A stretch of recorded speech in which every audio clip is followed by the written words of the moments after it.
Now we'll start the second part of this tour of the site here. Now, here we have blocks of stone under very old trees, hundreds of years, and we can see here that they are well drilled. So we know that they are worked by hand. And here we have, and they're adjacent to this stone here, which appears to me to have been carved at one time, ears sticking out, etc.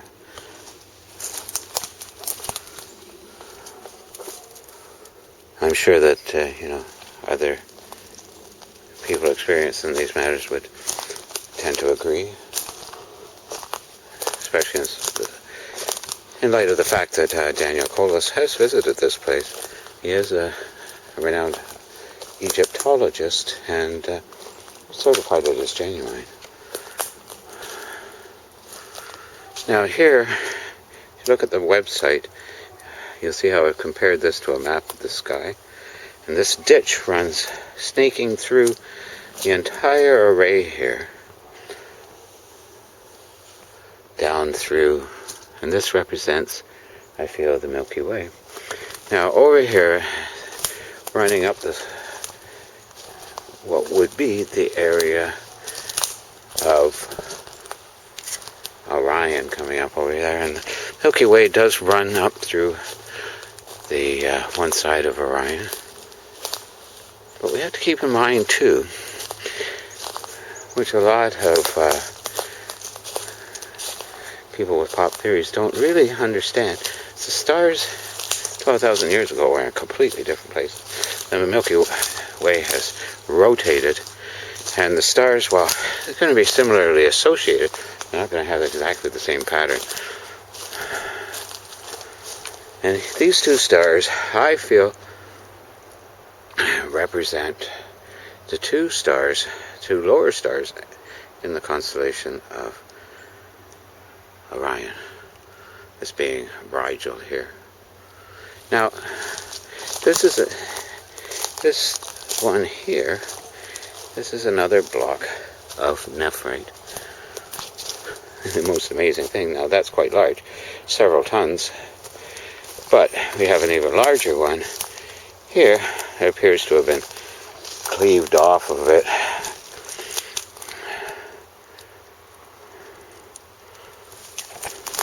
Then it's fallen over. So the whole thing at one time would have been standing up on end.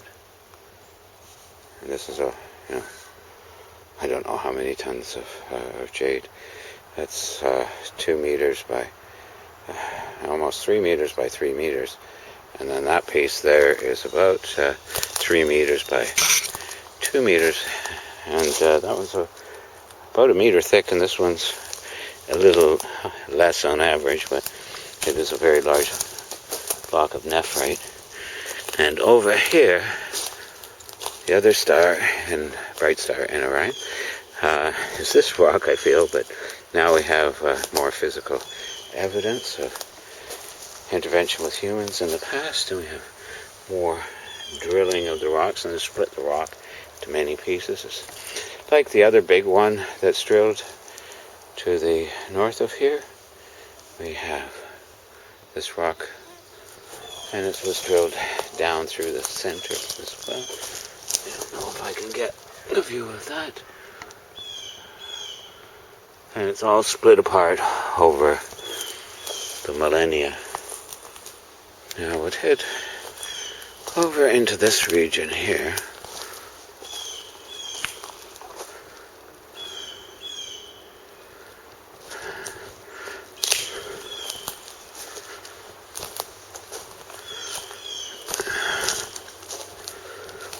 This forest is also characterized not only by giant cedars, but by massive vines. There's some good examples there.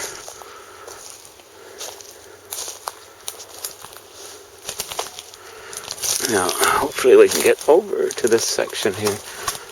Every time you come here, it's a challenge. As the forest changes, there's another excellent example of the vines in this forest. Now that, can't really get to that rock over here. But it has been drilled as well. It's hard to, the trees are all falling down here.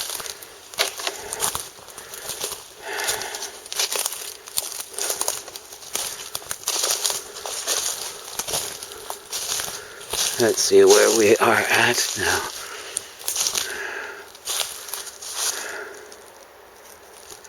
Obviously another split rock over there.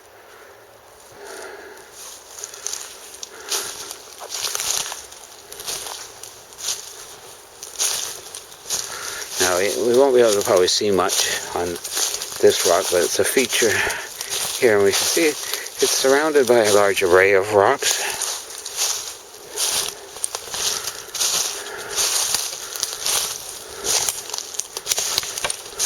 But this rock is the rock that I feel is most likely inscribed with writing of some kind.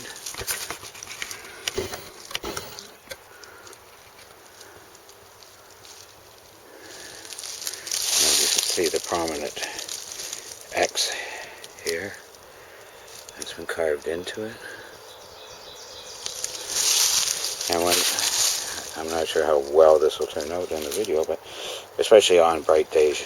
And I have cleaned this off at a time in the past with bleach, and you can see much more on it because it's quite covered with moss right now. And you can see here that that side is quite white, and that's the normal color of this. Once it's taken off, this whole side is white, and this side it's like it's had the white scraped off and into it. Don't know how well we'll be able to see this, as I said in the video, but there are symbols, apparent anyways, carved into the surface. Not sure what will give us the best view of this.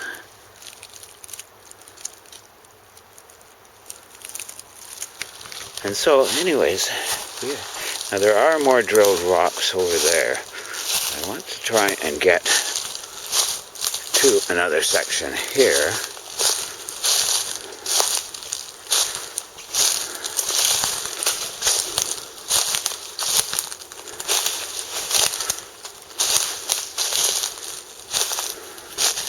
If I can get there.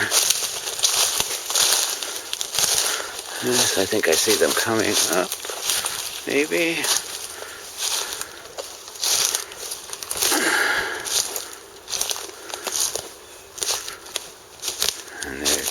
And here's beautiful flowers, some trilliums.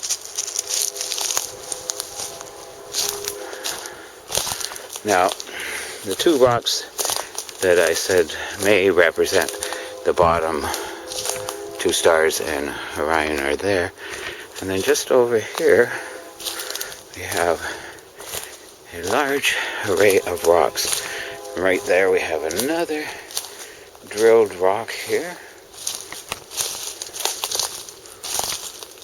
This rock is, let's see if we can get near it.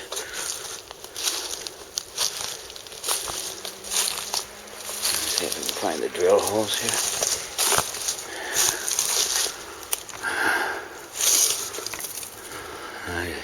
Oh yes, there's one there.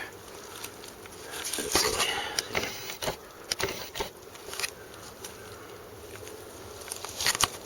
And that one is, this is drilled here.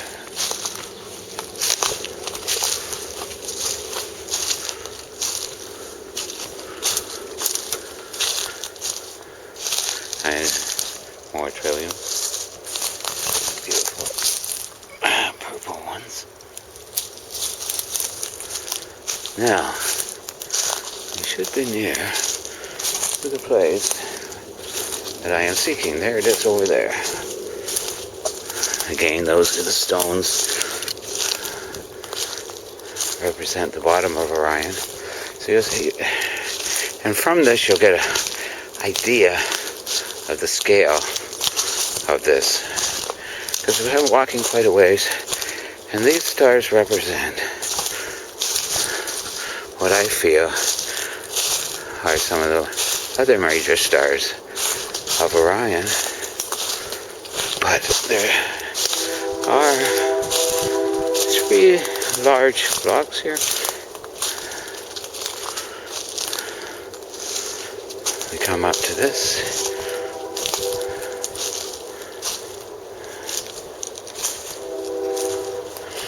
And we have these stones here. Some more stones here.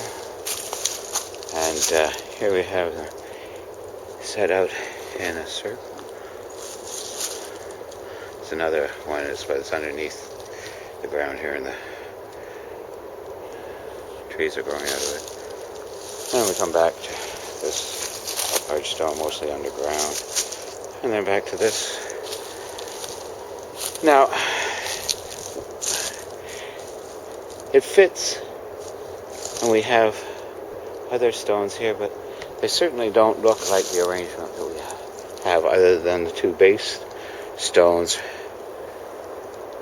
for the positions of the stars in Orion, but it fits in the map. And this is a very large stone. They are obviously set out in a circular pattern here.